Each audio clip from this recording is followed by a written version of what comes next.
عزیزان و خۆشەویستانی کەناڵی سلێمانی سڵاوتان لێبێت خۆشحاڵم لە حەڵقەیەکی دیکەی پرۆگرامی ئێواری سلێمانی لەگەڵتانم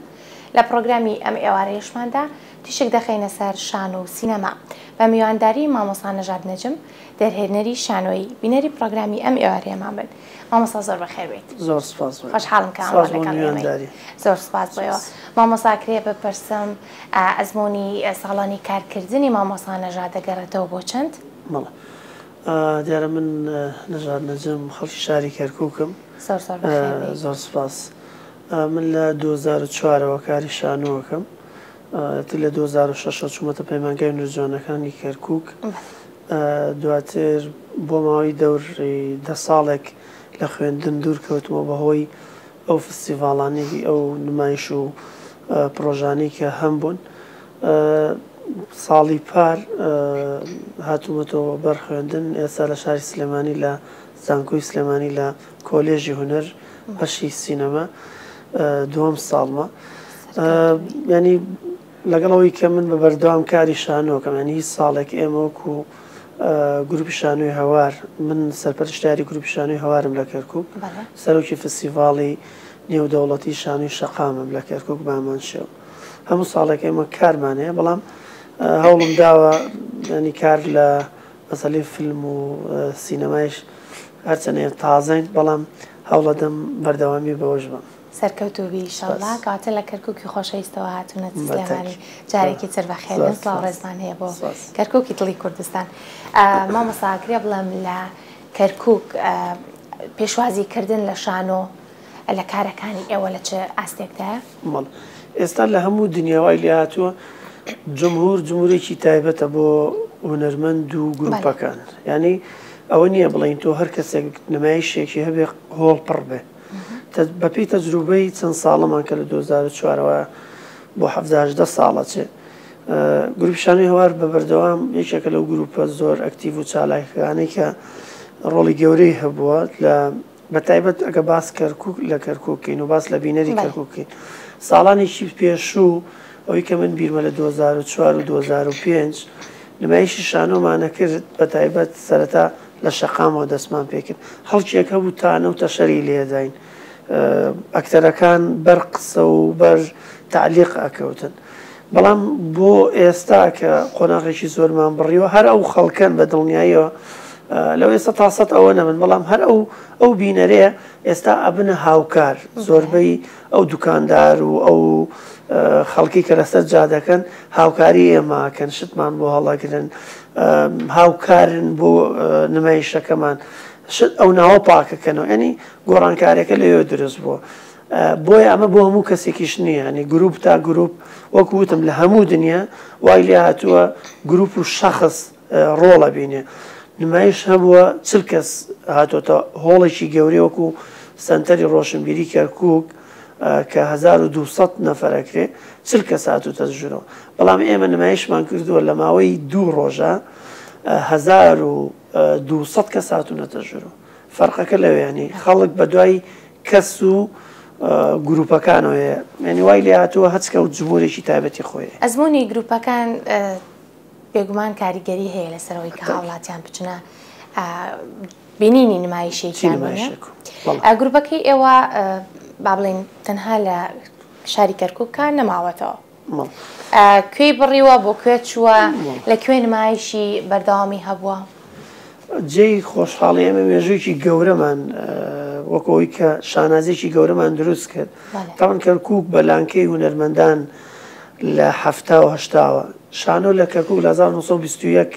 دروست بووە.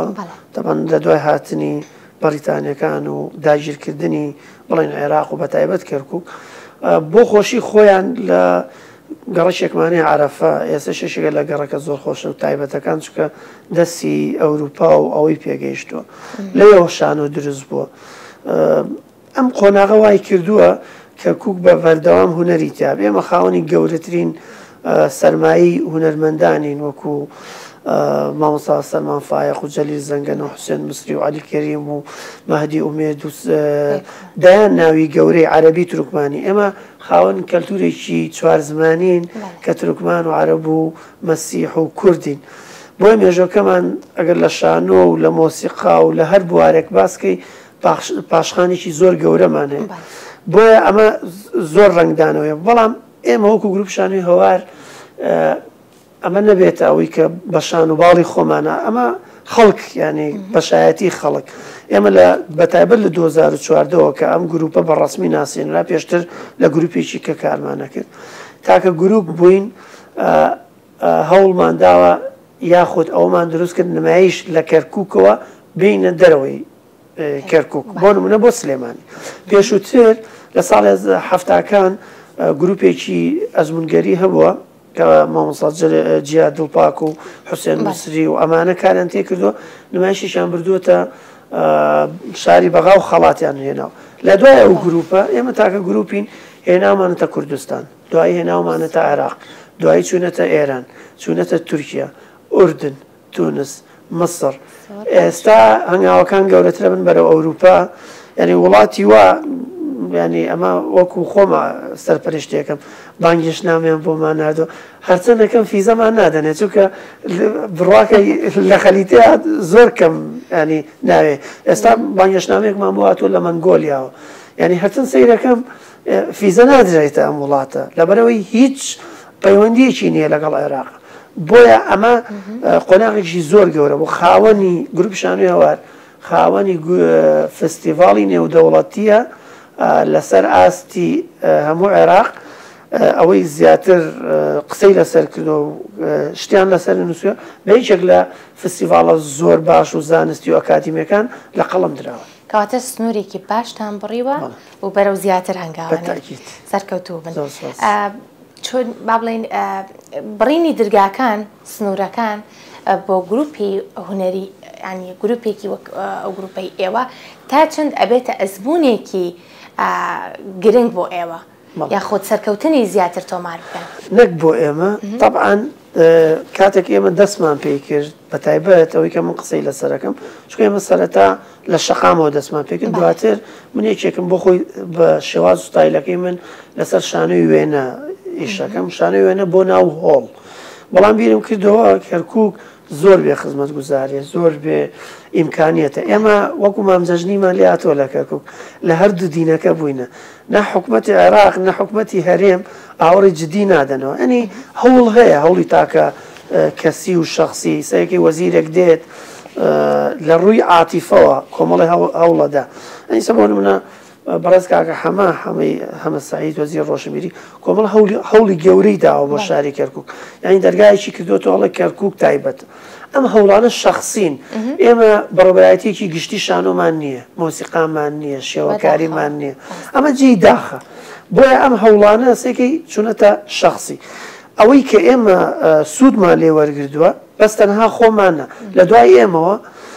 فستیڤاڵتر دروست بووە ئێستا لەسەر ئاسی چوارپارچەی کوردستان فستیڤاڵتر دروست بووە ئەمە وا کرد ئێمە هەنگاو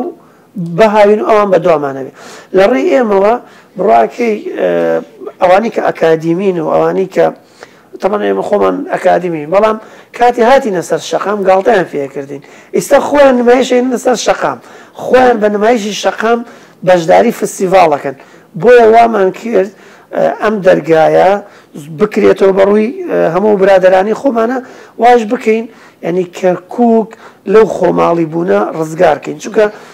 بۆ خۆی شانۆی کەرکووک بە قۆناغ هاتووە قۆناغی هەفتاکان هەشتاکان 2000 سەرەکی لە هەفتاکان هەنگاوی زۆر گەورە نراوە لە هەشتاکان تۆزێ لاواز بوو لە 90 مردووە بەڵام لە 2000 دوای دروستبوونی کۆمەڵە شانۆکاری جددی و ئەوانی کە ئەکادیمین قۆناغەکە بەرەو شوێنێکی تڕ دروست بۆ جارێکی تر ئەو شانۆی ئێوە کاری لەسەرەکەن باس لەوە کرد شانۆی وێنەیە ڕێگەی وێنەوە چۆن چۆنی یان لە ڕێگەی وێنەوە تۆزە ڕوونکردنەوە بێتێ شانۆی وێنە بەعەرەبیەکەی مەسرح السوورە دامەزرێنەری لە عێراق دکتۆر سلاح القەسە بە خەڵکی بەغایە بێ ئەوەی کە من ئەو پیاوە ببینم بێ ئەوەی ڕۆژێ لە ڕۆژان بەرم کەوێ بەڵام کاتە من لە پەیمانگا بووم زۆر جار باس ئەکرا تەجروبەیەکی هەیە لە ساڵانی هەفتا و هەشتا کە کۆمەڵی تەجروبەی شانۆی وێنێ کردو ئیش لەسەر جەستە و لەسەر کوتلە و شێوە ئەکات هەرچەنێ ئەو بۆ خۆی تەجروبەکەی بە هاوشان لەگەڵ وێنە و دروستکردنی کوتلە و ئەمانە حیواریشی زۆر هەبووە بەڵام ئێمە بیرمان کردەوە بە تایبەت من لەگەڵێکێک لە مامۆستا زۆر عزیزەکانم مامۆستا عزیز عومەر تەمام من تەجروبەم زۆر کەم و لەبەرەوەی کە فێرخواز بووم ئەو ئیشی بینی بوو کەوتینە ئیشکردن و کەوتینە گەڕان و بەدواتچوون لەسەر ئەو بابەتە ئێستا یەکێکی لەو گروپانەی کە دکتۆر سراح القەساب زیاتر لە 2003 سەردانی کەرکووکی کردووە خۆی ئامادەی ئەبێ لە نمایشەکانمان ئەمە جێی خۆشحاڵیە وای کردووە چەندین نووسین و کتێب و هەتا لە بەرنامە تەلەڤیزیۆنەکانە باسەکە ئەڵێەوەی کە لە دوای منەوە تەمان هونەرمەندی زۆر گەورەی هەتا کوردستان لەژێر دەست ئەو پیاوە دروست بوون هەنێ شکلوانە میدیا ڕەوف مامۆستا کامەران ڕەوف ئەمانە هەمووی دانا ڕەوف ینی نیگار حەسیب قەرەداغی زۆربەی ئەوانەی کە لەو سەردەمە لە هەشتا ئەوانە تەلەبەی ئەو پیاوە بوون لەگەڵ بڵین شانۆکارانی عێراقیش کەم کەس هەبوونە ڕێچکەکەی ئەو بگرن چکە ڕێچکەیەکی زۆر تایبەت بووە ڕێچکەیە کە پێویستی بە مەسلەیەکی زۆر فکری قوڵ و فەلسەفی هەیە تەبەن ئەوانش دیارە ئەمانەی کە من باسم کرد ئێستا مامۆستا میدیا ڕەوف یەکێکە لەوانی کە زۆر نزیکە لە بیر بۆ چوونمەوە لەبەرەوەی حەز بە مەسرحی سوڕاکە بەڵام ئەوانەی تر چونەتە سەر شێواز و ستایلەکانی تری واقع و بابەتەکانی تریشان ئەو مەسرحی ئێوە بڵێنیشی لەسەر ئەکەن حێواری تیانیە یان حێواری کەمە حیواری تەیە بە پێی ئەوە نانی من بە کەیفی خۆم و بەدڵی بەخۆشی بڵێم بە ئەم نمایشەم حیواری تیانە بێت نە من دەقێک هەڵە بژێرم ئەمەوێ لە ڕێی وێنەوە قسە بکە تا ڕادەیەک زۆر نزیکە لە شێوەکاریەوە لە شعرەوە لەنی بەبەردەوام لە هەموو نمایشەکانی من کارکتەرێکی مۆسیقی تەیە کەواتە بینەرەکانیشتان بینەرێکی تایبەتن زۆر جار من گرفتم بۆ دروست بووە هاتوۆتە دەرەوتێتی لی تێنەگەیشتم ئیشەکەم بەڵام خەڵکیێک هەیە هێندە مرتاح بۆ هێندە چێژی لێ وەرگتووە لەبەرەوەی لە ستایلەکە ستایلێکی عالەمیە یەک پرسیار ئەلێرە دروستە بێت زۆر جار ئەو برادرانەی ئێمانی بۆ من لە گۆڕەپانی شانووی کوردیە ئەڵەن بۆ نەژاد و گروپەکەی ئەچێتە دەرەوە خۆ ئەمانەی تر تەجروبەی گەورەیان هەیە مامۆستای منن ئازیزن ینی زیاتر لە 40-50 ساڵە ئیشەکەن بۆ ئەمان ناچن یان بۆ ئەمان ئەو هەلیان بۆ دروست نەبوو مەسلەی هەلەکە نییە مەسلەوەیە شێوازی و ستایلی ئیشەکەی من شێوازێکی عالەمیە من هەرچی نمایشمەیە بە کوردیە ئەی بەمە دەرەوە خەڵکی شتێکە خەڵاتیشە بم ئەمە شێوازی و ستایلی و شێوازەکەی منە کە ئەتوانم لە ڕێی ئەحساس و لە ڕێی بینین و لە ڕێی سوورە و جەستەی ئەکتەرەوە بتوانم ئەو بابەتە هەمە بیگەێنم کەواتە لەگەڵ ڕێگەی هونەرەکەەوە توانیت تا زمانی دایکیش بە چەندین وڵاتی دەرەوە ئاشنا بکەیت بە تاکید وامان کردووە و بادشمان داوە بۆ نمونە فستیڤاڵی نێودەوڵەتی لە وڵاتی ئوردن بوو تەنها لەسەرەوەی کە زمانەکەم کۆمەڵی حیواری کوردی تێبوو خەڵاتم نەبرد هەمویان بە باشی لەسەر نمایشەکە قسەیان کەوتیان تێگەیشتوین ئیشەکەت یەکێکە لەو ئیشانەی کە هەموو مەسلەی زانستی و مەسلەی ئەکادیمی هەموو بوارەکانی ئیخراج و دەرهێنان ئەکتەر و سینۆگراف هەمووی پرۆفشناڵ ئیشێکی زۆر عالەمی بەڵام خەڵاتم نەبرد ئەمە ئێمە باشمان داوە لەسەر زمانەکەمان و نەتەوەکەمان بیرمە لە جەلسەی تەمەنەوە باسیەکەم لە 2010 بوو یان 19 بوو لە جەلسەی قسەکردن لەسەر نمایشەکە من دکتۆرەیەک لەسەر ئیشە 11 لاپەڕی لەسەر نووسی بوو زۆر بە باشی و بە ئەکادمی ئێستا ماوە ئەرشیف کراوە یەکێک لە ئامادەبووان کە نووسەرێکی گەورەی ئوردنیە هەڵسا وتی ئەمە زیاتر لوا بۆ 50 نازام سەدەیەکە ئەڵین ئیسرائیل غەدر لە قودس و عەرەبەکە بەڵام ئێمە لەم فستیڤاڵە وەکو عەرەب غەدرمان لە کورد کرد تەنها لەبەرەوەی کە زمانەکەی کوردیە خەڵاتی نەبرد ئەنجا ئێمە لەگەڵەوەی کە گەیاندومانە بابەتەکانیشمان بابەتی کەلتوری خۆمانە ئەوەش نەبێ ئیشی عالەمیم کردووە هیچی پەیوەندی بە کوردەوە نەبووە بەڵام بە زمانی کوردی پێشکەشم کردووە هەوڵم داوە بیکەم ئێستا بیکەم نزیکی کەمەوە لە ئەم وەزعی کە هەیە هیچ شانۆی یەکت باس و خواسی کوردبوونی تێدا نەبووە بۆ منە لە کاتێکا کە تۆ فستیڤاڵەکانی دەرەوە بەشداریت کردووە وەرمە چەندین جینۆساید و نەهامەتی و ناڕەحەتی بەسەرگەلی کووردا هاتووە کە ئەکرێ هەریەکێکیان ببێتە شانۆیەکی زۆر دڵتەزێن و جوڵانی ئەحساسی بەرامبەر. دوو خەڵاتی ئاڵتونیم هێناوە یەکێکیان لە فستیڤاڵی نێودەوڵەتی شەرمشێخ کە یەکەم بوومە لەسەر ئاستی 23 وڵات ئەوروپی و عەرەبی ئەوەیان باسی هەڵەبجە باسی ئەنفال باسی کوردبوون هەمووی تیا بووە بابەتێک بووە بابەتێکی تێکاڵ لەو کارە ساتانی کە بەسەر کووردا هاتوو خەڵاتی ئاڵتونیشم پێێناوە بە کوردیش نمایشم کردو بەڵام هەوڵم داوە تابلۆ پێشکەشکەم معانات ینی هێندە تەفاعلی هەبوو جمهور لەگەڵ ئیشەکەم ئەوی تێناگەم بەس ئەگریا ینی من خۆم بیرمە کردو ئەمەد کە تێناگە لە حیوارەکە بۆ ئەگرێ ینی ئەوە شێوازی ئیشکردن منە لە ڕێی جەستە و ئەحساسی ئەکتەرەوە بتوانم بەرامبەرەکەم کە مەسریە تونوسیە ئوردنیە فەڕەنسیە سویدیە هەموو زمانەکانی تیا بوو ئەگرێ یاخود چێژ وەرەگرێ پێ ئەەکەنێ ئەزانێ من باسی خۆشەویستیەکەم ئەزانێ من باسی مەسلەیەکە کەم مەسەلەکە ئەوان نەیان نەزانی ینی وڵات هەبووایت لە هەموو تەمەنمە نەمزانێ کورد لە چی شوەرێکە لە چی لایەکە ئەمە جێ خۆشحاڵیە من خەڵاتی ئاڵتونیم پێێناوە بابەتمانە بۆ بابەتی عالەمی بووە بەڵام ئەوەی کە ئێمەیشی لەسەرەکەین هەوڵم داوە ستایل و کەلتور و فەرهەنگ و ئەوەی کورد هەیە بیگەێنم لەبەرەوەی بۆ ئەوان جیاوازە بۆ ئەوان بەر نەکەوتووە ینی هەر لەو فستیڤاڵە باربا ئامادە بوو ژێنەوە باربا کە ئێستا بۆ ئەم سەردەمە گەورەترین ناوی شانۆیە پرسیارم لە ڕێی مرتەرجمەکۆ لێ کرد وتم کوردە ناسی وتی یەک کەسە ناسم دوای لێ کۆڵیمەوە کورد نەبوو عێراقی بوو بەس خەڵکی شارەکەی خۆم بوو کە دکتۆر قاسم بەیاتلیە تورکمانە وتم کورد نییە بڵێ کورد نییە وتی دەدای ناسم بانگێشم کرد بۆ نمایشەکەی بینی وتی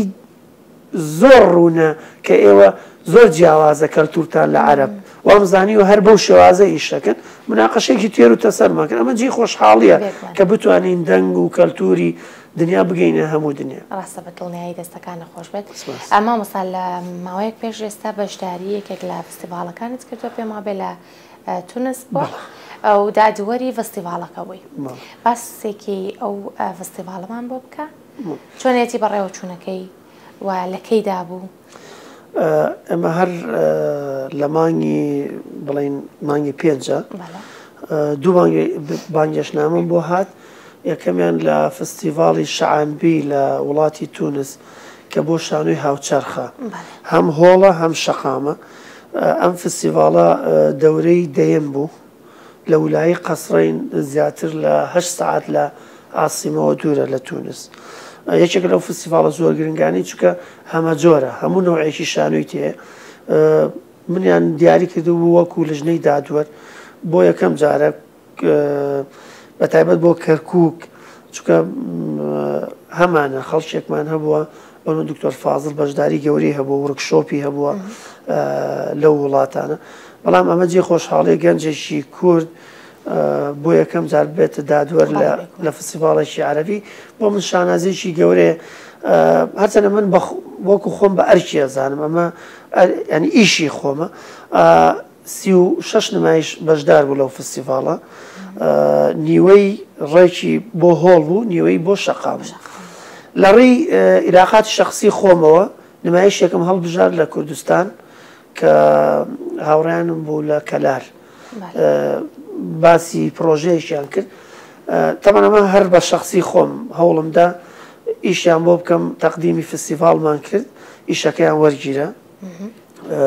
من وەکو لەژنەی داوەر لە کوردستان و وەکو عێراق بەشدار بووم دوو کەس لەژنەی داوەر بوون لە تونس سەرۆکی لەژنە و یاری دەدەرەکەی یەکێک لە وڵاتی ئوردن یەکێک لە مەغرب ئێمە 5 کەس بووین بۆ ماوەی 5 ڕۆژ سەیری 36 نمایشمان کرد واتە وەکو لەژنەی دادوەری هەڵسەنگاندنمان بۆ 36 نمایش کرد خەڵاتەکانیش ئیتر لەوەیشانی تا ڕادەیەک ئێمە شتێکی تازەمان کرد مەسەلەیەک هەیە لە فستیڤاڵەکانی جیهان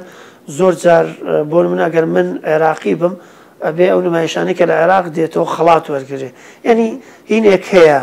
علاقاتێک هەیە بۆ ئوردنیەکە ئیش بۆ خۆیەکە ئەم جارە ئەوەمان نەکرد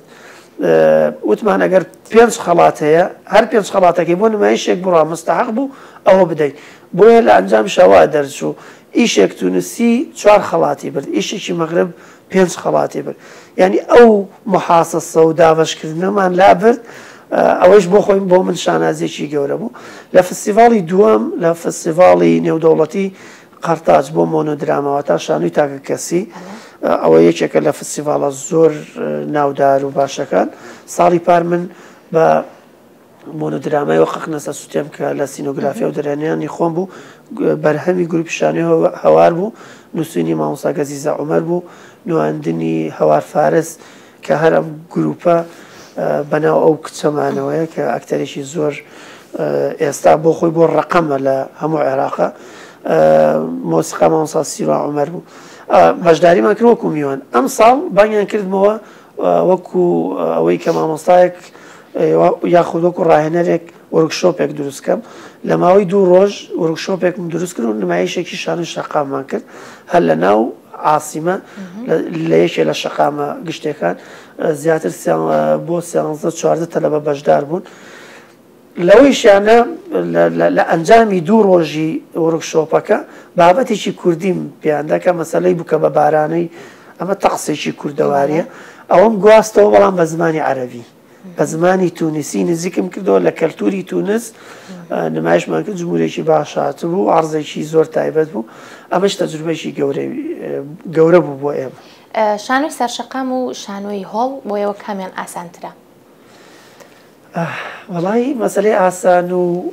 قورسی ئەوە هەرچی ئەرکی خۆیە زەحمەتی خۆیەوێ بەڵام سەرەکی شەقام هۆڵت نییە ینی ئەمە مەسرفێکی زۆر گەورەت لە کۆڵەکاتەوە بەڵام ئەبێت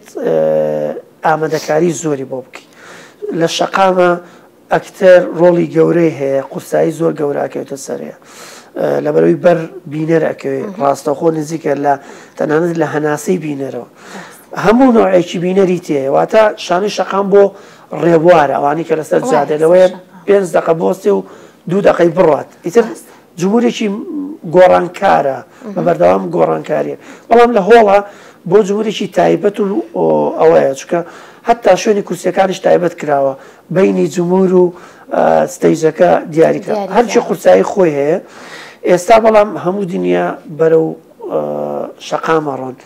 چکە شەقام بەشێکە لە شانۆی تەجریبی ئەگەرچی شانۆی سەرشەقام شانۆیەکی مێژووی کۆنە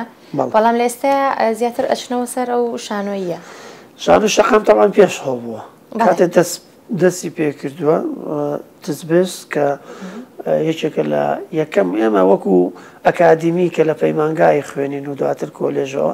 ئەڵێن یەکەم ئەکتەری شانۆ وەکو باسەکرێ وەکو مێژوو ئەو پیاوە بۆ کە بە خۆی و گالیسکەکەی هاتووە و بە شەقامەکانە سوڕاوەتەوە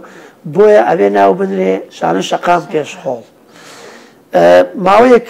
بەتایبەت بۆ کوردستان زۆر تازەیە بۆ وەتەن عەرەبی بۆ وڵاتانی عەرەبیش تازەیە بەڵام ئێمە وڵاتی ئێرانمان لێوە نزیکە ئەزمونێکی زۆر گەورەیان هەیە ئێمە بۆ خۆی وەکو کوردستان تەئسیری وڵاتی ئێرانمان لەسرە 2 فستیڤاڵمان هەیە شانۆی شەقام فستیڤاڵی دەربەندیخان کە پێش فستیڤاڵی کەرکووکە دروست بووە بەڵام بۆ چەند ساڵێکە ڕاژیراوە ئێمەش لە 2014 بە دواوە دەستمان کردەوە فستیڤاڵی کەرکووک شەشەم خولە ئێستا حالیەن لە ئامادەکارین بۆ فستیڤاڵ لە 2019 آخر دەورە ماموو کە بۆ ڕۆحی پاچی هونەرمەندی گەورەی کوردستان و کەرکووکی حوسێن مسری بوو کە ئەم ڕۆیادێتی ئەلێرە درود بۆ گیانی سڵاو ڕێزمێ بۆ چیمەنخانی خێزانی ئێمە ئێستا لە یادێک بووین لە یەکێک لە کەناڵەکان بۆ ڕۆحی پاچی ئەو پیاوە مەزنە بێگومان لە دەستدانی کەسانێکی وەکو بەڕێزیان خەسارەتێکی گەورەیە ئێمە و فستیڤاڵەمان لە 2019 بە ناوی ئەوە کرد پەیکەرێک مامۆی دروست کرد 2 کتێب چاپ کرا 250 میوانمان هەبوو 25 نمایش لە شاری کەرکووک لە ماوەی 3 ڕۆژە کرا وەرکشۆپێک کرا پانێڵێک کرا ئێستا ئامادەکاریەکەین ئەم ساڵ بتوانین 2 وڵات بێنین هەتا وڵاتانی ئەوروپی ئێستا بابەتەکەمان لە وەزارەتی ڕۆشنبیری ئەگەر بتوانین لێرە بڵین جەنابی وەزیر وەکوی کە خۆی ئامادە بوو لە شاری کەرکووک لە فستیڤالەکە بتوانین ئەو بابەتە زیاتر پەلەی پێ بدا و ئەحتیمامی پێ بدا بۆی بتوانین فستیڤال ئەمساڵ ساز بکرێن. ئینشاءڵڵا دەستەکان لە خۆش بێ مامۆستاگیان هیوای سەرکەوتتان بۆ خوازم بۆ هیوایی کە بتوانن تەواوی هەنگاوەکان ببڕن بۆی بگەنە سەرکەوتنی زیاتر. خۆشحاڵ بووم کە ئەمڕۆ لەگەڵمان بووی. سپاس بۆی کە لە کەرکووکی خۆشەویستەوە هاتیتە سۆدیۆ کەناڵی سلێمانی لە شاری سلێمانی. سپاس بۆ ئێوە، سپاس بۆم دەرفەتە، سپاس بۆ میوانداریتان. من لێرە ئەڵێم دەستان خۆش بێ، ینی هونەر لە هەموو بوارەکانی تر زیاتر بەرخەڵکەکەوێ. من لێرەوە سپاسدانەکەم دەستخۆشتان. زۆر زۆر سپاس گەورەت کردین، زۆر بەخێربێ. ئازیزان و خۆشەویستانی من، پرۆگرامی ڕۆژمان هاتە کۆتایی تا پرۆگرامی تر شاد و بەختەوەر بن.